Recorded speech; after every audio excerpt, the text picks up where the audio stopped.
வேலுண்டு வினை இல்லை, மயிலுண்டு பயம் இல்லை, குகனுண்டு குறைவில்லை, கந்தனுண்டு கவலை இல்லை. ஓம் சாய்ராம். நற்பவி ஆறுமுகம் அருளிடும் மனதிடும் ஏறுமுகம். நான் அரிமால் சரவணன். எல்லாரையும் எப்படி இருக்கீங்க? இன்றைய வீடியோ பதிவில் மகா கந்த சஷ்டி விரதத்தில் நடந்த அற்புதம் தான் நம்ம பார்க்க போறோம். அதே சமயம் இன்றைய வீடியோ பதிவுடைய சிறப்பு என்ன தெரியுமா? கலசம் அமைத்தவர்களுடைய இல்லத்துல முருகன் நிகழ்த்திய அற்புதம் தான் நம்ம பார்க்க போறோம். இந்த பதிவை முழுமையா பார்த்த பிறகு இது வரைக்கும் நீங்க கலசம் வைத்து வழிபாடு செய்யல அப்படின்னா அடுத்த வருடம் மகா கந்த சஷ்டிக்கு கட்டாயமா நம்ம கலசம் நிறுத்தியே ஆகணும் அப்படின்ற எண்ணம் உங்களுக்குள்ள வந்துடும். அந்த அளவிற்கு முருகப்பெருமான் அற்புதம் நிகழ்த்தியிருக்காருங்க. சரி, வாங்க நம்ம வீடியோக்குள்ள போயிடுவோம். மறக்காம வீடியோ பதிவு முழுமையா பார்த்துட்டு உங்களுக்கு பிடிச்சிருக்கிற பட்சத்துல லைக் பண்ணி தெரிஞ்சவங்களுக்கு ஷேர் பண்ணுங்க. நம்ம சேனல் இது வரைக்கும் சப்ஸ்கிரைப் பண்ணாம பாக்குறீங்க அப்படின்னா சப்ஸ்கிரைப் பண்ணிக்கோங்க. இது போன்ற அற்புதமான வீடியோ பதிவுகள் உங்களை தேடி வந்துடும். சரியா? சரி, வாங்க நம்ம வீடியோக்குள்ள போயிடலாம். பதிவுக்குள்ள போறதுக்கு முன்னாடி ஒரு அற்புதமான தகவல் மட்டும் அவங்க கிட்ட சொல்லிடுறாங்க. என்ன அப்படின்னா, அருணகிரிநாதர் அருளை செய்த திருப்புகழ் நம்மளுடைய வாழ்வை மாற்றக்கூடிய அற்புதமான திருப்புகழ ஒரு 108 திருப்புகழை தேர்ந்தெடுத்து அழகா சீர்பிரிக்கப்பட்டு நம்ம புத்தகத்துல கொடுத்திருந்தோம். அதுல பாத்தீங்கன்னா நம்ம ஆடி 1ஆம் தேதி ஆரம்பிச்சிருந்தோம். கரெக்டா நேற்றையோட 108 திருப்புகழை அழகா நிறைவு பண்ணிருக்கோம். இது வரைக்கும் ஒரு நாள் கூட தவறாம போட்டதுக்கு முருகப்பெருமானுக்கு மிகப்பெரிய ஒரு நன்றியை நானும் சொல்லிடுறேன். நல்ல முறையில 108 திருப்புகழை முடிச்சிட்டோம். அடுத்தது என்ன? கண்டிப்பா அதோட முடியலங்க. இந்த புத்தகத்திலே பாத்தீங்கன்னா அடுத்தது பாமன் சுவாமிகள் அருளிய பஞ்சாமிர்த வண்ணம் அற்புதமான பாடல் இல்லையா? அந்த பாடலுடைய தொகுப்பையும் பாத்தீங்கன்னா தினமும் ஒரு பதிகமா உங்களுக்கு கொடுக்க போறேன். கட்டாயமா அதையும் பார்த்து உங்களோட அன்பான ஆதரவு கொடுக்கணும். சரி, பஞ்சாமிர்த வண்ணம் முடிஞ்சதும் வேல் வணக்கம், 6 எழுத்து உண்மை அப்படின்னு இன்னும் பல மந்திரங்கள் இருக்கு. அதனால அந்த மந்திரங்கள் எல்லாமே வரிசையா உங்களுக்கு வந்துடும். இது வரைக்கும் இந்த திருப்புகழ் புத்தகம் நீங்க வாங்காம இருக்கீங்க அப்படின்னா கீழே இருக்கக்கூடிய இந்த நம்பருக்கு கான்டாக்ட் பண்ணி வாங்கிக்கோங்க. அது மட்டும் இல்ல, வேல்மாறல் அதாவது புதிய வடிவமைப்புல வேல்மாறல் புத்தகம் நாங்க வெளியிட்டு இருக்காங்க. இந்த புத்தகத்தோட சிறப்பு என்ன தெரியுமா? வேல்மாறல்ல உள்ள 16 பாடல்கள், அதாவது வேல் வகுப்புல இருந்து ஒவ்வொரு பாடல்களும் எந்த மாதிரி வேண்டுதலுக்கெல்லாம் படிக்கணும்ன்றது தெளிவான விளக்கத்தோடு கொடுத்திருக்கேன். வெற்றிவேல் முருகனுக்கு அரோகரா அப்படின்னு 108 அரோகரா இருக்கு, ஸ்ரீ சுக்தம் இருக்கு, கனகதாரா சோஸ்திரம் இருக்கு, இடுமன் கவசம் இருக்கு. இவ்வளவு அற்புதமும் இந்த புதிய புத்தகத்துல இருக்குங்க.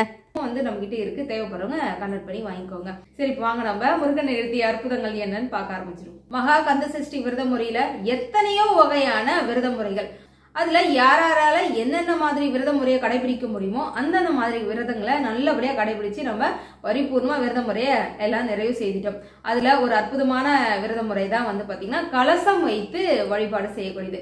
இது நம்ம 6 நாட்கள் வைக்கக்கூடிய கலச முறை. ஏன் ஒரு நாள் கலசம் வைக்கிறவங்களும் வச்சிருந்தாங்க. முதல் முறையா இந்த முறை வச்சிருந்தவங்களும் சரி, இல்ல இதுக்கு முன்னாடி நான் போன வருடம் செய்திருந்தேன், நம்ம சேனல் பதிவை பார்த்துட்டே நிறைய பேர் சென்ற வருடம் செய்திருந்தாங்க. அதே போல இந்த வருடம் 2வது வருடமாவும் அவங்களால செய்ய முடிஞ்சது. முருகனும் அவங்களுக்கு ஒரு மிகப்பெரிய ஒரு பாக்கியம் கொடுத்திருந்தார்.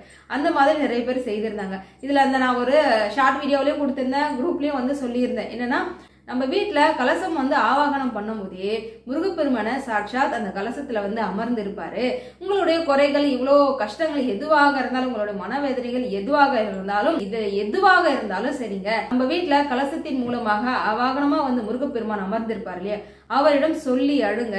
கண்டிப்பா உங்களுடைய வேண்டுதல் நிச்சயமா நிறைவேறும். நீங்க யாருமே இது சாதாரண ஒரு கலசம்ன்ற எண்ணம் மட்டும் வச்சிடாதீங்க. பரிபூர்ணமா முருகப்பெருமான் அமர்ந்திருப்பதா நினைச்சு நீங்க 2 வேளையும் விளக்கேத்தி தூப தீபங்கள் காமிச்சு 108 முறை ஓம் சரவண பவன் சொல்லி அர்ச்சனை பண்ணுங்க, குமாரஸ்தவம் சொல்லி அர்ச்சனை பண்ணுங்க அப்படின்னு சொல்லி நிறைய சகோதரிகள் அந்த மாதிரி செய்திருந்தாங்க. அதுல அநேகமான மக்களுக்கு முருகப்பெருமான் அதுல சாட்சாத்மா குடிக்கொண்டு இருக்கேன் அப்படின்றது நிறைய பேருக்கு வீடியோ பதிவின் மூலமாவே கொடுத்திருக்காரு. அதை விட இன்னும் ஒரு விஷயம் என்ன தெரியுமா? இந்த காப்பு கட்டி ஆரம்பிச்சவங்களா இருக்கட்டும், அதாவது இந்த சஷ்டி விரதம் ஆரம்பிச்ச முதல் நாள்லயே வீட்டுல சண்டை, அதுவும் கலசம் வச்ச முதல் நாள் அன்னைக்கு கணவன் மனைவிக்கும் சண்டை அப்படின்னு பல பேர் என்கிட்ட சொல்லியிருந்தாங்க. எல்லாமே வரும். ஆமா, ஒரு நல்ல விஷயம் செய்ய போனா 1000 தடங்களுக்கு நமக்கு சொல்லியா கொடுக்கணும்ன்ற மாதிரி ஏகப்பட்ட தடைகள் வரதா செய்யும். அதுலயே முக்கியமா கலசம் வைத்த நிறைய சகோதரிகள் என்கிட்ட சொன்னது என்னன்னா, முதல் நாள் அன்னைக்கு எனக்கும் என் கணவருக்கும் சண்டை.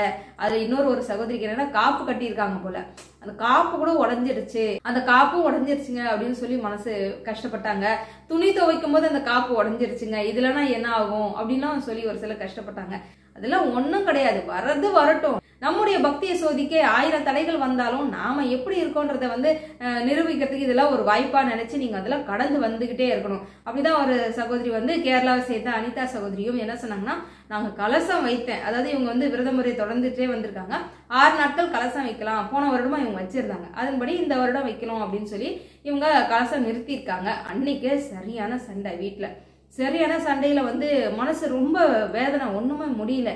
நம்முடைய வலி வேதனை யார்கிட்ட சொல்ல முடியும்? முருகன்கிட்ட தான் சொல்ல முடியும். இவங்க போய் முன்னாடி அமர்ந்து ஒரே அழுகுனா அழுக, ஏன் முருகா இப்படி எல்லாம் நடக்குது வீட்டுல, என்னால நிம்மதியா பூஜை கூட பண்ண முடியலையே அப்படின்னு சொல்லி இவங்க ரொம்ப அழுது இருக்கிறாங்க. மனசு கஷ்டப்பட்டு இவங்க வந்து அன்றைய இரவு வந்து படுக்க போயாச்சுங்க. திடீர்னு அவங்க வீட்டு பூஜை அறையில் இருக்கக்கூடிய வள்ளி தெய்வானை முருகப்பெருமான் வந்து அப்படியே அந்த படத்துல இருந்து இறங்கி வராங்க. இறங்கி வந்து எனக்கு கலசத்துக்கு பூஜை பண்ணுன்னு வந்து இறங்கி வந்து அவங்க கிட்ட சொல்ற மாதிரி இவங்களுக்கு வந்து ஒரு கனவு. என்ன இப்படியெல்லாம் இருக்குல்ல கனவு, இவங்களுக்கு இப்படி ஒரு கனவு வந்து துடிச்சு பிடிச்சு எந்திரிக்கிறாங்க, திடுக்குன்னு ஓடுறாங்க. கேட்டுதான் மனசுக்கு வந்து படப்படன்னு இருக்கு, என்ன இது கலசத்துக்கு வந்து பூஜை பண்ண சொல்றாங்களே அப்படின்னு சொல்லிட்டு இவங்க எந்திரிச்சு வராங்க. வந்ததும் முருகர்கிட்ட வந்து மனசார வந்து பேசுறாங்க.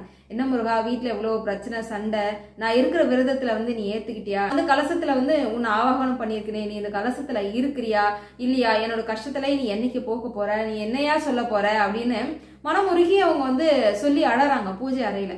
இவங்க இப்படி பேசிக்கிட்டே இந்த கலசத்துல நீ இருக்கிறியா இல்லையா அப்படின்னு இவங்க கேட்டுக்கிட்டே கலசத்தை பார்க்கவும் அப்படியே கண் திறந்து பார்த்தா எப்படி இருக்கும், முருகனுடைய கண் திறந்து பார்த்தா எப்படி இருக்கும் அப்படி வந்து இவங்களுக்கு காட்சி கொடுக்குறாரு. இவங்களுக்கு உடம்புலாம் சிலிர்த்து போகுது, முருகா முருகான்னு கத்துறாங்க. கலசத்தை ஒத்து பார்த்தா நல்ல தெல்ல தெளிவா புரியுது முருகப்பெருமானுடைய அந்த கண்கள். நான் உங்களுக்கு வைக்கிறேன், நீங்களே பாருங்க, உண்மையா மெய் சிலிர்ப்பா இருந்தது. இங்க பாருங்க நல்லா, அதாவது நான் உன் கூட தான் இருக்கேன், உன் இல்லத்துல கலசத்தில் நான் வந்து இருக்கேன்றத கண் திறந்து பார்த்து எப்படி ஒரு அற்புதமான ஒரு காட்சி கொடுத்துருக்காரு பாருங்க, மெய் சிலிர்க்குது. அது மட்டும் இல்லை, இவங்க முருகா முருகா நீ உண்மையாகவே எனக்கு வந்து காட்சி கொடுத்துருக்கியான்னு கேட்கவும் பக்கத்தில் எரிஞ்சிட்டு இருந்த அந்த தீபமானது அப்படி இன்னும் கொஞ்சம் பிரகாசமாக சுடர் விட்டு மேலோங்கி எரிஞ்சிருக்குங்க.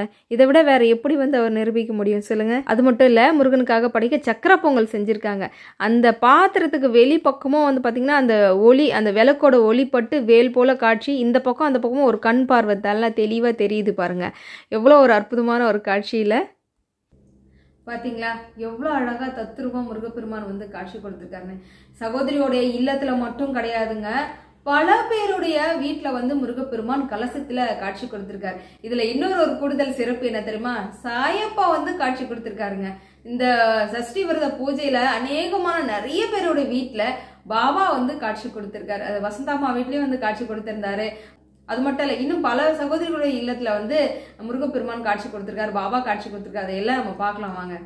பாண்டிசெல்வின்ற சகோதரியோட இல்லத்துல இந்த கலசத்துல அந்த வச்சிருக்காங்களா அந்த குங்குமம், அந்த குங்குமத்துல முருகனுடைய முகம் அமைப்புங்க அப்படியே அழகு குட்டியா குழந்தை முகம் வந்து தெல்ல தெளிவா தெரிஞ்சுது. உங்களுக்கு இப்போ போட்டோவில் வேணா தெரியலையான்னு தெரியல. அது மட்டும் இல்லை, இங்க சைட்ல பாருங்களேன் ஒரு முகம் தெரியுது, அந்த முகம் யாரோடைய தெரியுமோ அது பாபாவோடையது. எல்லா விதமான பூஜையிலுமே பாபா வந்து ஒரு அழகான காட்சி கொடுத்துருவாரு. நம்ம வேல்மாறல் புத்தகம் வாங்கியிருந்தாங்க, அதுலேயுமே வந்து சைடில் திரும்பி பார்த்தா பாபாவோட முகம். எல்லாருடைய இல்லங்களிலுமே பாபா வந்து குடிக்கொண்டு இருக்கிறாருங்க. அது மட்டும் இல்லைங்க, மகா கந்த சஷ்டி அன்று வந்து பார்த்தீங்கன்னா அரும்பாக்கத்தில் ஒரு திருக்கோவிலில் வந்து பார்த்தீங்கன்னா முருகன் அப்படி கண் திறந்து பார்த்தா எப்படி இருக்குமோ அப்படி ஒரு காட்சி கொடுத்துருக்காரு. உண்மையாகவே அன்னைக்கு வந்து உயிரோட்டமாக எல்லோர் கூடவுமே இருந்து நம்ம எல்லாருடைய வினைகளையும் தீர்த்து வச்சிருக்கிறாருங்க முருகப்பெருமான். இதுல எனக்கு இன்னும் கூடுதல் சிறப்பு என்ன தெரியுமா, எல்லோருமே கலசத்துக்கு அழகா கந்தர் அனுபூதி மாலை வந்து கட்டி போட்டிருந்தாங்க. அது ரொம்ப ரொம்ப சிறப்பா இருந்தது. நம்ம வீட்டில் வைக்கக்கூடிய கலசத்துல முருகப்பெருமான் சாட்சாத் வந்து நமக்காக காட்சி கொடுக்கவே வந்து அமர்ந்திருக்கிறாரு அப்படின்னு மனமுருக நீங்க வந்து நினைச்சிட்டு உங்களுடைய வேண்டுதலை சொல்லுங்க. நிச்சயமா அவருடைய செவியில விழுந்து அவரோட வேண்டுதலை நிச்சயமா நிறைவேற்றி வைப்பார். அதுவுமே கூட ஒரு அற்புதம் வந்து நடந்திருக்கு. ரேவதின்ற சகோதரி வந்து பாத்தீங்கன்னா கிட்டத்தட்ட ஒரு இடம் பிரச்சனையா 2.5 வருஷமா போராடிட்டு இருக்காங்க. எந்த தெய்வத்தை பார்த்தாலும் சொல்லக்கூடிய ஒரே கோரிக்கை இந்த கோரிக்கையா தான் இருக்கும் அவங்களுக்கு. அதே மாதிரி பாத்தீங்கன்னா தெருமுக்குள்ள போறோம் ஒரு பிள்ளையார பார்த்தாலும் இந்த கோரிக்கை தான் வைப்பாங்க. முருகப்பெருமான்கிட்ட சொல்லாத நாள் கிடையாது. இப்படி பார்த்து பார்த்து இருந்த அவங்க, நான் இன்னைக்கு ஷார்ட் வீடியோ கொடுத்துருந்தேன் பாருங்க, அதை கேட்டதும் அவங்களுக்கு வந்து மனசுக்கு ஏதோ ஒன்று தோணி இருக்கு. நேரடியா ஓடி போய் கலசத்துக்கு முன்னாடி அமர்ந்து ஓன்னு அழுது இருக்காங்க. முருகா, நான் இந்த ஒரு வேண்டுதலை எத்தனை வருஷமா சொல்லிட்டு இருக்கேன், உன் காதுல விழுதா இல்லையா, எப்படியாவது என் வேண்டுதலை நிறைவேற்றி கொடுக்க கூடாதா அப்படின்னு வந்து சொன்னது ஏதோ ஒரு நிமிஷம் முருகனோட காதுல விழுந்துருச்சா என்னன்னு தெரியல. அதுக்கு அடுத்த மறுநாளே அவங்களுடைய பிரச்சனை தீர்ந்துருச்சு.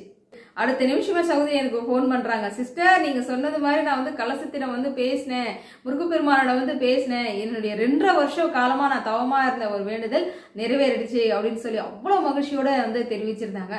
ரொம்ப ரொம்ப சந்தோஷமா இருந்தது. முருகப்பெருமான் இப்படி கேட்ட உடனே அந்த சகோதரிக்கு அருள் புரிஞ்சதுக்கு என்ன தெரியுமா காரணம்? அந்த காரணத்தை கேட்டீங்க அப்படின்னா உண்மையிலே இந்த சகோதரிக்கு முருகன் அருள் கொடுத்தே ஆகணும் அப்படின்னு நீங்களே சொல்வீங்க. அப்படி என்ன அவங்க கடைபிடிச்சிருந்தாங்க? அவங்களுடைய விரதம் எப்படி தெரியுமா? 48 நாட்களுமே வந்து அவங்க குடும்பத்தோட சேர்ந்து விரதத்தை தொடர்ந்து இருக்காங்க. அது அசைவத்தை தவிர்த்துட்டு இந்த 48 நாட்கள் குடும்பத்தோட விரதம் இருந்திருக்காங்க. இதே இந்த ஒரு வேண்டுதல் வச்சு குடும்பமே வந்து முருகனிடம் தவமா இருந்திருக்காங்க. அது மட்டும் இல்ல, இந்த 6 நாட்கள்ல வந்து பாத்தீங்கன்னா ஒரே ஒரு வேலையை மட்டும்தான் அவங்க உணவை தவிர்த்திருக்காங்க. ஆனா மீதி இருக்கக்கூடிய 2 வேளை சாப்பாடு அவங்க சாப்பிட்டுருக்காங்க. எப்படி சாப்பிட்டுருக்காங்க தெரியுமா? வெங்காயம், பூண்டு இது எல்லாம் தவிர்த்துட்டு தயிர் சாதம், லெமன் சாதம் இந்த மாதிரி ஏதோ செஞ்சு சாப்பிட்டுருக்காங்க. இதுலயும் இன்னும் ஒரு சிறப்பு என்ன தெரியுமா? உப்பே போடாம அந்த சாப்பாடு சாப்பிட்டுருக்காங்க. உப்பு இல்லாத பண்டம் குப்பையிலன்னு சொல்லுவாங்க. உண்மையா சொல்றேன், என்னதான் நீங்க பசியில இருந்தாலும் 2 வாய்க்கு மேல உப்பு இல்லைன்னா சாப்பிடவே முடியாது. ஆனா 2 வேளை உணவுமே குடும்பத்தோட சேர்ந்து உப்பு இல்லாத சாப்பாடு சாப்பிட்டுருக்காங்க. அதுவும் இல்லாம சஷ்டி அன்னைக்கு வந்து பாத்தீங்கன்னா நீர் விரதம் எதுவுமே இல்லை, வெறும் தண்ணி மட்டுமே குடிச்சு குடும்பத்தோட ஒரு விரதம் இருந்திருக்காங்க. இவ்வளோ நம்ம உடம்ப வருத்தி முருகனுக்காக வந்து நம்ம விரதம் இருக்கின்ற பட்சத்துல அதையும் தாண்டி நம்ம வந்து முருகனிடம் சொல்லி அழறோம். இவ்வளோ செய்துமே முருகன் வந்து கருணை காமிக்காம இருப்பாரா? இந்த விரத முறையே முருகன் அருள் கொடுக்க அவங்களுக்கு மிகப்பெரிய ஒரு பலமாவும் அமைஞ்சிருக்கு. அதன் மூலியமா அவங்களுடைய வேண்டுதல் நிறைவேறிருந்து. இது போல பல பேருடைய இல்லங்கள்ல பல அற்புதங்கள், கோவிலுக்கு போனதும் வந்ததும் வீட்டுல நடந்ததுன்னு இன்னும் ஏகப்பட்டது இருக்குங்க. நம்ம எல்லாம் ஒன்னொன்னா பார்ப்போம். இதெல்லாம் கேட்க கேட்க உண்மையே பேரானந்தமா இருக்கு. முருகன் மீது ஏதாவது ஒரு நேரம் ஒரு சலிப்பு தட்டினாலும், என்ன முருகா நீ என்ன கேட்டாலும் நீ எனக்கு வந்து தரமாட்டற, மத்தவங்க மட்டும் கொடுக்குறியே அப்படின்ற எண்ணம் வந்து மனசுக்குள்ள எந்த நேரமும் வராதவாறு முருகன் வந்து நமக்கும் அற்புதங்கள் நிகழ்த்துவாரு அப்படின்ற நம்பிக்கையும் தெம்பையும் தைரியத்தையும் வந்து நம்ம பதிவுகள் உங்களுக்கு கொடுத்துட்டே இருக்கின்றதுனால சேனலை சப்ஸ்கிரைப் பண்ணி வச்சுக்கோங்க. இது போன்ற பல அற்புதமான வீடியோ பதிவுகள் உங்களை தேடி வரப்போகுது. இன்னும் உங்களுக்கு மௌன விரதத்தில் நடந்த அற்புதம் சொல்லாம இருக்கிறேன். அது 36 முறை சஷ்டி கவசம் 6 நாட்களும் படிச்சிருக்காங்க. அதை பத்தி அற்புதங்கள்லாம் இருக்கு. இதெல்லாம் நம்ம பார்க்கணும் இல்ல, அடுத்தடுத்து ஒவ்வொரு நாளா வந்து பார்ப்போம். இந்த பதிவை இவ்வளவு நேரம் முழுமையா பார்த்த எல்லாருக்கும் ரொம்ப ரொம்ப நன்றி. வேல் வெற்றிவேல், வேல்வேல் வெற்றிவேல், சுற்றி வந்து நம்மை காக்கும் சுப்பிரமணிய வேல். சத்தியமாவது சரவண பவே. ஓம் சாய்ராம்.